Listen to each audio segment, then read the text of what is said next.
Fala, meus queridos, professor Eduardo Toledo aqui, seja bem-vindo ao curso de Construção Civil. Na aula de hoje, agora falando da segunda parte da aula 11, vamos continuar abordando o mesmo assunto da primeira parte, falando ainda sobre concretagem, né? Bem, na aula 11, na sua primeira parte, falamos de definição de equipe, né? Quantidade de pessoas que vão trabalhar, falamos também de transporte, né? No finalzinho falamos do problema que acontece durante o transporte, né? Que é a segregação. E agora vamos falar do lançamento, ou seja, da disposição do concreto no interior das formas, ok?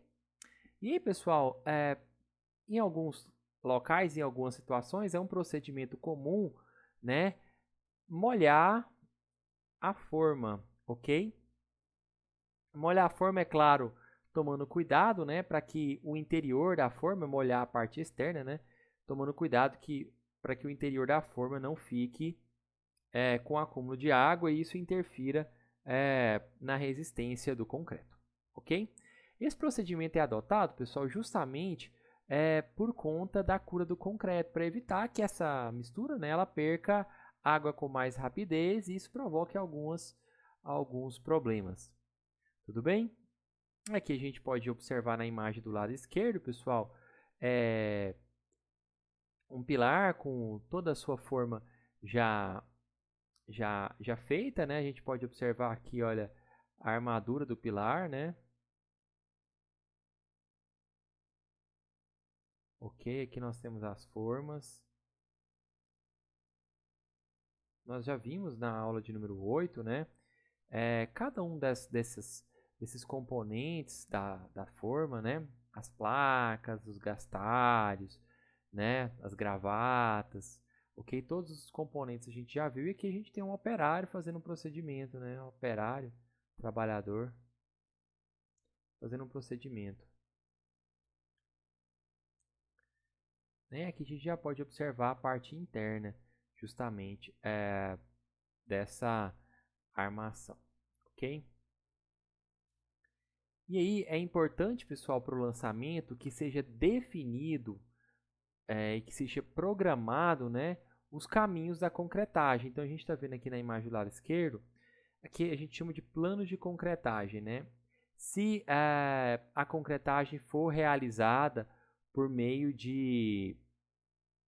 Aqui ele vai ser realizado por meio de... Do lado direito aqui por os caminhos, né? Aqui eu tenho a marcação no sentido, tá bom? Sentido, então, olha, vou aumentar aqui para vocês verem melhor. Mas vai ficar um pouquinho borrada, mas aqui, olha, perceba que a laje é concretada desse sentido aqui, de baixo para cima, né? Aqui nesse sentido, aqui, ó, nesse sentido, ok? Nesse sentido, tá vendo? Depois nesse sentido, tá? Também tem uma indicação numérica aqui que a gente consegue ver por conta da qualidade da imagem, que fala da ordem, né? Ok? Da concretagem. E na outra, pessoal, aqui a gente consegue ver os sentidos da concretagem, né? Mostrando por onde sobe, né? E aí o caminho, olha, aqui, depois aqui, ó, obedecendo esse sentido, que foi aqui, ó, indicado, né? Então, os caminhos para realizar a concretagem, beleza? Né? Daqui, depois aqui e assim por diante. Ok? E daqui do outro lado também como é que fez o procedimento. Né? E aí eu consigo programar direitinho onde eu vou começar a concretagem, para onde vai caminhar o despejo do concreto, né? E o espalhamento do concreto, ok? Justamente para que eu consiga cumprir os prazos e evite qualquer patologia depois, né? E aí, pessoal, durante esse procedimento de concretagem, né? Lembrando que na aula anterior nós falamos da armadura, posicionamento, depois falamos dos embutidos, né? A gente pode observar aqui, olha, eletroduto. Ok, aquela caixinha octogonal, né?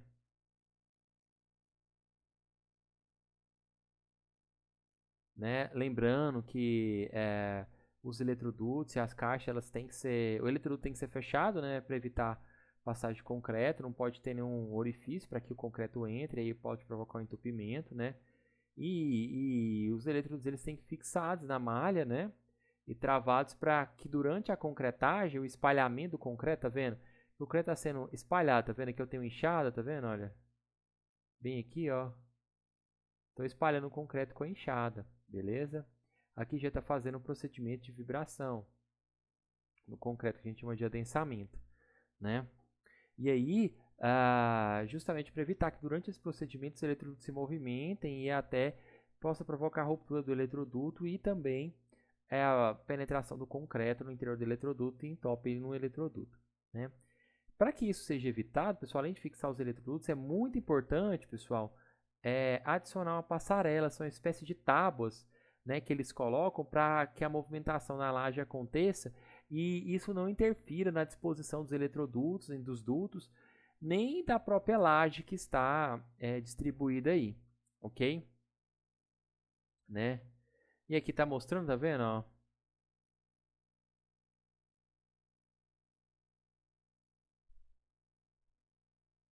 O uso de passarela ou caminhos justamente para que esse... Aqui é a jerica, né? Jerico. Ou carrinho de mão, né? Eles não destruam justamente os embutidos, né? E também não prejudiquem a laje, ok? E facilitar também a logística, né?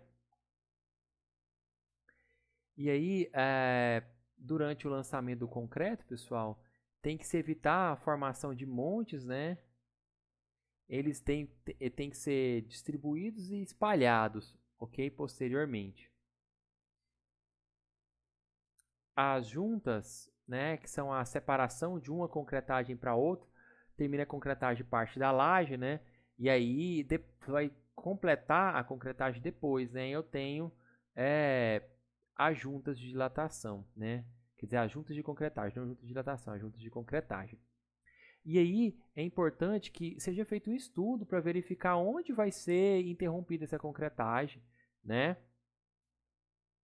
E essa junta deve ser feita em um local que eu tenho uma baixa solicitação, tá bom? Evitar as zonas de concentração de tensão, né? Para que aconteça essa junta. E em locais que for muito solicitado e a junta estiver lá, eu tenho que verificar a possibilidade de fazer algum procedimento para reforçar a estrutura. Aqui mostra, pessoal, justamente, ó, essa junta, tá vendo? Essa aqui é uma junta reta, tá? Ó, esse trecho aqui, olha. Tá vendo? É a separação da parte que foi concretada, né, e da parte que não foi concretada. Ok? Ó, essa parte aqui não foi concretada. E essa de cá já foi concretada. Beleza? Aqui tem uma junta inclinada, né? Aqui, pessoal, se a gente fosse ver de perfil, ficaria assim, ó. A parte concretada. Ok? E aqui, ó, a parte não concretada, né? Essa parte aqui, ó, que é a junta, é chamada de junta reta por conta disso. Agora, se a gente for analisar essa outra imagem, aí a junta já seria inclinada, olha. Percebe que faz uma espécie de talude, geralmente esse ângulo é de 45 graus, tá? E depois, quando for realizada a outra concretagem, né? Vou colocar até de outra cor aqui. Essa outra concretagem é feita de forma inclinada. Ok? E aí eu tenho a união dessas duas partes aqui.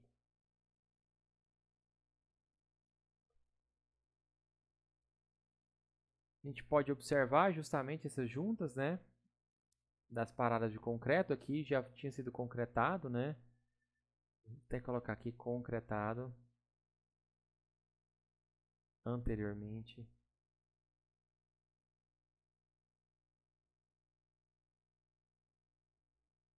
Ok. E aqui foi concretado depois, né? A gente pode observar que eu tenho um concreto fresco ali.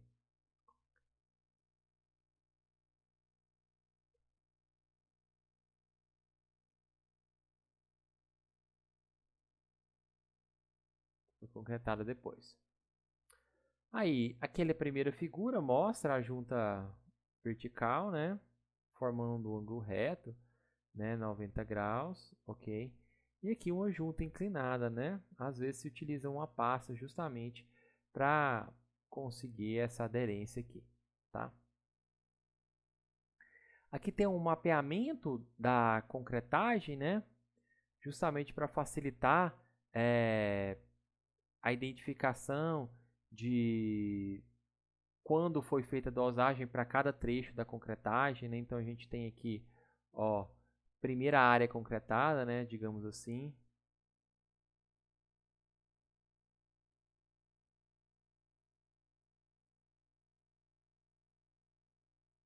Primeira área concretada.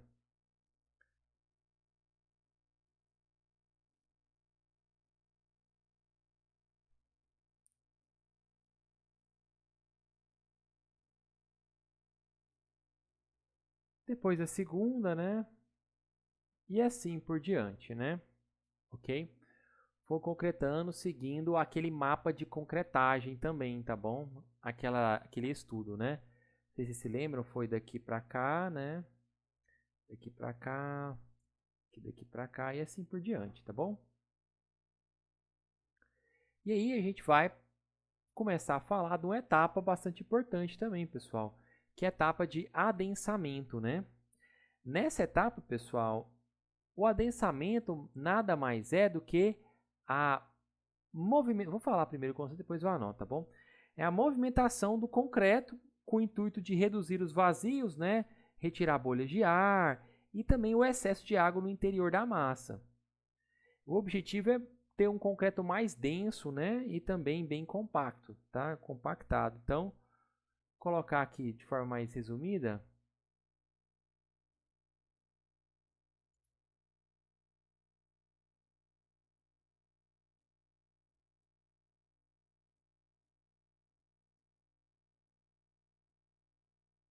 No caso concreto, né?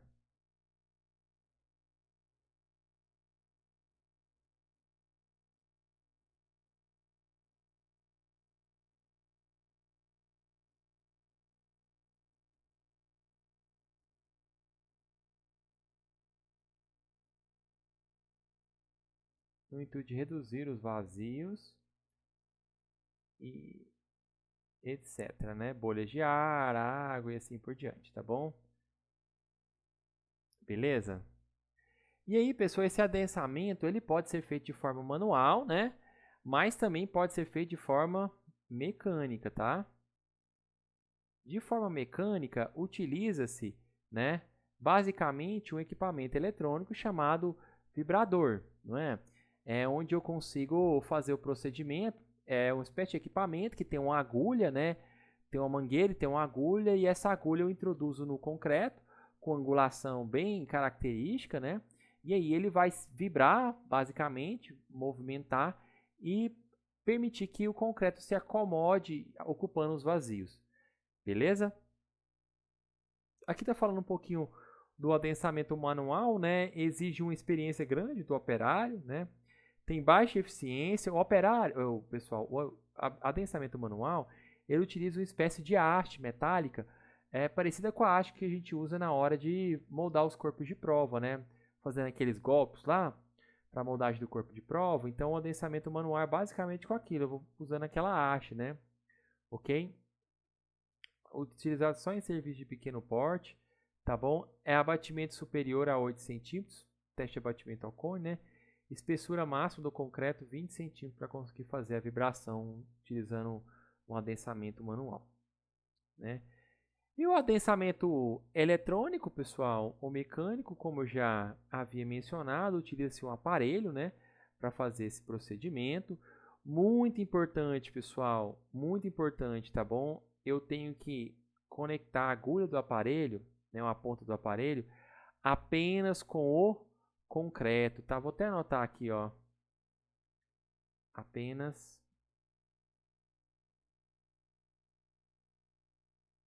Eu não posso de maneira nenhuma vibrar a armadura, tá bom? Vibrar a armadura, pessoal, é prejudicial porque eu posso provocar Além da segregação do concreto com maior facilidade, eu evito, né, algo muito importante em estrutura de concreto armado. Para que a estrutura funcione bem de concreto armado, deve existir uma aderência entre o concreto e a armadura, e o aço presente na armadura. Para que essa aderência exista, tem que existir um contato entre esses dois, e mais que o contato, o concreto tem que aderir mesmo às barras de aço, né? E se eu vibrar a armadura, eu vou impedir que essa aderência ocorra, entendeu? E aí isso é muito prejudicial. Então aqui a gente mostra a imagem, né, de pilar e aqui nós temos basicamente, ó, já deve ter sido despejado o concreto, né? E aí estou adensando.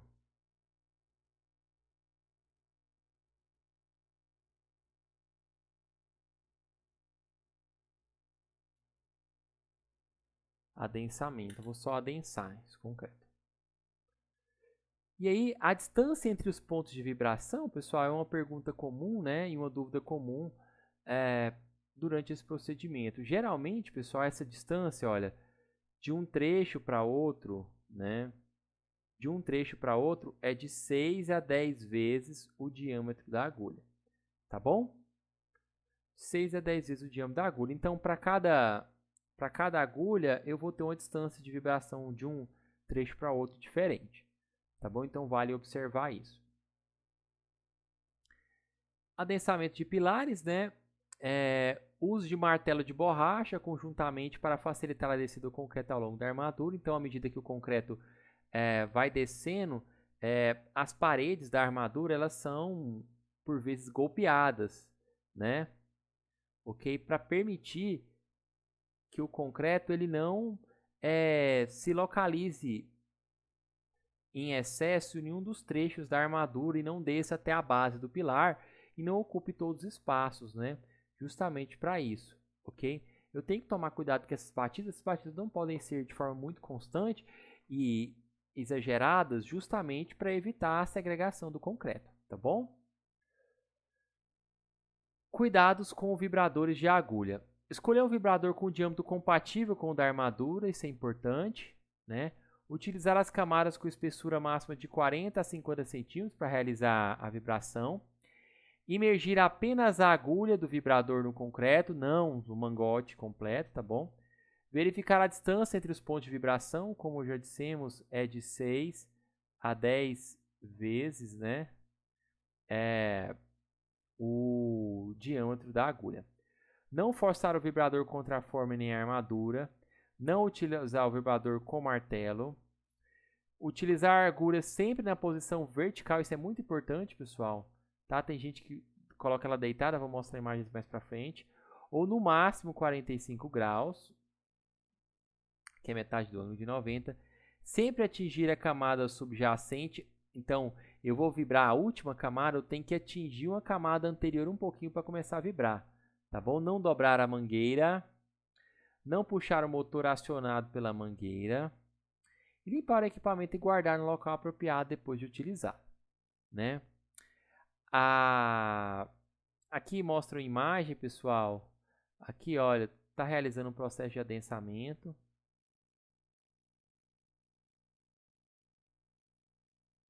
Tá bom? Então, aqui eu tenho o posicionamento da mangueira na agulha na posição correta, né? Que é vertical ou com ângulo de 45. A gente pode observar aqui, ok? Já esse aqui, percebe que a agulha está aqui deitada, formando um ângulo de 0 grau 180. Então, está na posição errada, tá bom? E aí, eu vou vibrar a armadura em vez de vibrar o concreto. Aí pode provocar uma falta de aderência do concreto com o aço. Lembrando, pessoal, que o vibrador, né, ele não é uma enxada para espalhar o concreto. Ele é utilizado apenas para eliminar os vazios, né, permitir a acomodação correta do concreto, né? Não é utilizado para espalhar o concreto, não. Tem muita gente que usa ele para espalhar o concreto, tá? E aí a pergunta é, quando o concreto já está suficientemente vibrado? Quando eu sei que eu tenho que parar, né? Justamente, pessoal, por conta da superfície, né, do concreto, e quando eu perceber que não tenho mais borbulhação de ar, né? Então, já é possível finalizar o procedimento de adensamento, né? Passamos para uma outra etapa, né, que depois que foi feito a concretagem, foi feito o adensamento, né, podemos fazer o nivelamento, né, geralmente com o emprego do sarrafo, né, ok? A gente está falando aqui de laje, né, o emprego do sarrafo ou então de uma viga mestra, tá bom? Para pisos industriais ou grandes construções, eu também tenho réguas vibratórias, né, e outros elementos que permitem esse nivelamento com maior facilidade, tá? Posso fazer o nivelamento, para isso eu preciso instalar as taliscas, né? E as taliscas, pessoal, eu não vou anotar aqui o conceito, só vou dizer, né? São geralmente peças cerâmicas, né? Tem formatinho de placa, geralmente reaproveitadas da parte do piso de algum lugar da edificação, né?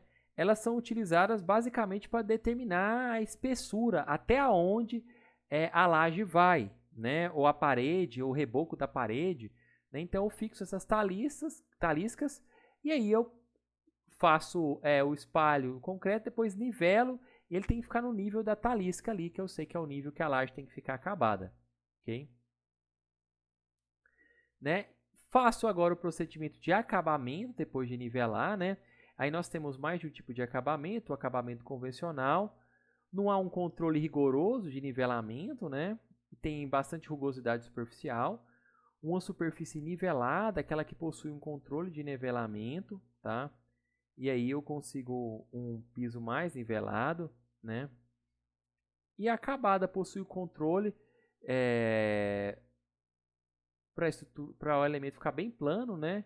E nivelamento e rugosidade superficial. Chamamos de laje nível 0, tá? Aqui mostra um rolo assentador de agregados, justamente para permitir esse nivelamento, né? Aqui, ó. Temos o rolo aqui. O objetivo é espalhar de forma mais homogênea, de modo com que seja possível, né, depois fazer o nivelamento e o acabamento, né? E se espalha de forma mais fácil do que a enxada, né? E aí a gente tem o float, né, com uma espécie de régua, né, para fazer esse acabamento, deixar mais lisinho, né? E também tem o helicóptero também, né? Lembrando que nessa parte o concreto tem que suportar o peso do equipamento também, do operário eventualmente, né? Vamos para a etapa final, pessoal, que é a etapa de cura, né? Então, depois foi feita a concretagem, né? Foi feito o nivelamento, o acabamento, né? E aí eu tenho que permitir que o concreto sofra aquele processo de enrijecimento, que é a cura que a gente chama, né? Ele vai passar do estado fresco para o estado endurecido. E aí, pessoal, para isso é importante destacar a necessidade de esse procedimento ser feito de forma correta e adequada, conforme a literatura nos orienta, né, justamente para evitar a evaporação de água desnecessária, né, a hidratação do cimento, né, e a diminuição de resistência, surgimento de fissuras superficiais ou até mesmo fissuras mais graves, ok? Isso influencia basicamente a resistência e a durabilidade do concreto, né?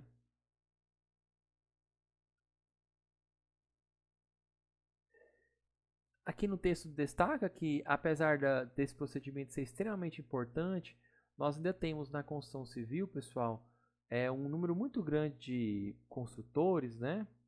Justamente às vezes por não ter um acompanhamento do profissional qualificado, ou esse profissional não estar presente na obra grande parte do tempo, né? Nós temos um negligenciamento dessa etapa de cura, ok?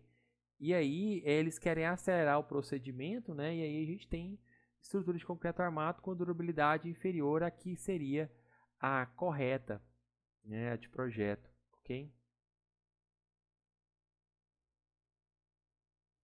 E alguns fatores que influenciam a cura, né? A cura ela favorece a hidratação do cimento, né? Portanto, o aumento da resistência do concreto.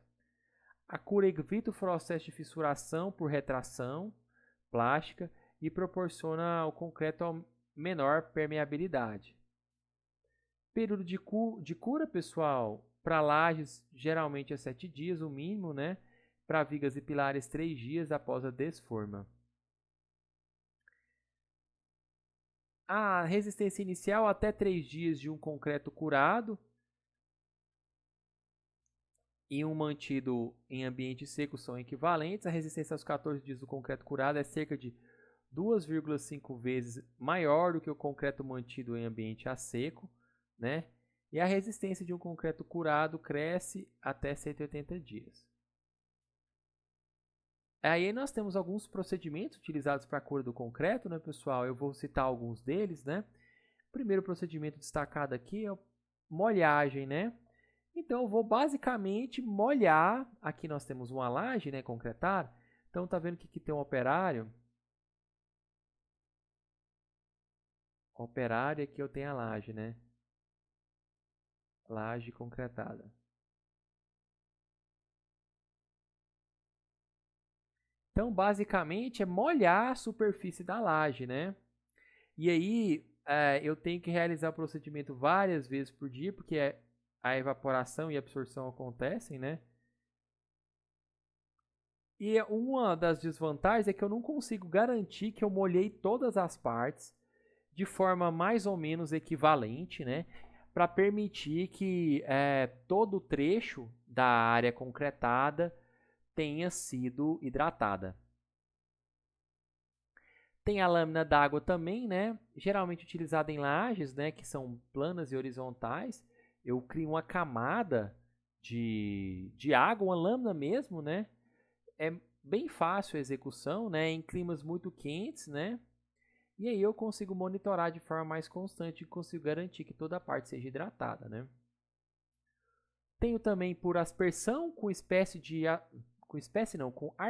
aspersores, né? Parecido com aqueles equipamentos utilizados para molhar gramados, né?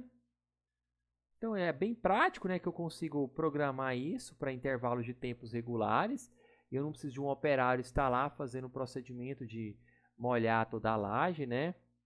E aí eu consigo controlar melhor a área que foi molhada, ok? Mas tem um custo maior para fazer isso. Recobrimento das lajes, né? Depois do processo de concretagem, eu cubro novamente para evitar a evaporação brusca da água e efeito de retração na laje, né? Tem uma cura química, né, indicado para situações onde eu tenho áreas muito grandes, ok? E eu não preciso umedecer várias vezes ao dia, né? Tem o recobrimento, né? Eu vou recobrir a superfície, né, com a manta úmida, né? Ok? E aqui, pessoal, nós temos a atividade que deve ser feita por vocês, né? Essa atividade, pessoal, fala de um trecho que eu ia colocar aqui na aula, né? Eu resolvi retirar, porque vocês veem isso na disciplina de construção civil, né? Mas é importante que vocês recordem, né? Que é um teste utilizado para controle tecnológico do concreto, que é o SLAM Test, né? Então, vocês vão acessar o vídeo de número 1, tá bom? Assistir ele. Depois acessar o vídeo de número 2, também assistir ele. E aí fazer um resumo com base nesses dois vídeos, né, e o que você entendeu sobre esse procedimento aqui que é o SLAM Test. Lembrando que você tem que também, pessoal, atentar a alguns cumprimentos para esse resumo, né, como desenhos esquemáticos e explicações, tá bom? E nós temos a atividade 2, que também é um resumo, pessoal, só que agora é para uma parte que também é importante para controle tecnológico do concreto, que é a moldagem do corpo de prova e ruptura do corpo de prova. Você vai acessar os 3 vídeos que falam sobre esse assunto de modo geral e aí fazer um resumo que contempla de modo geral tudo o que foi abordado no vídeo. Ok? Bem, nós vamos ficando por aqui, pessoal. Estou finalizando a aula de número 11, a gente trata do assunto concretagem, né? Falamos da importância e relevância da supervisão de uma concretagem, né? Falamos também do método executivo para a realização da concretagem. Quem me despeço de vocês por aqui, deixo com vocês o meu abraço. Até mais!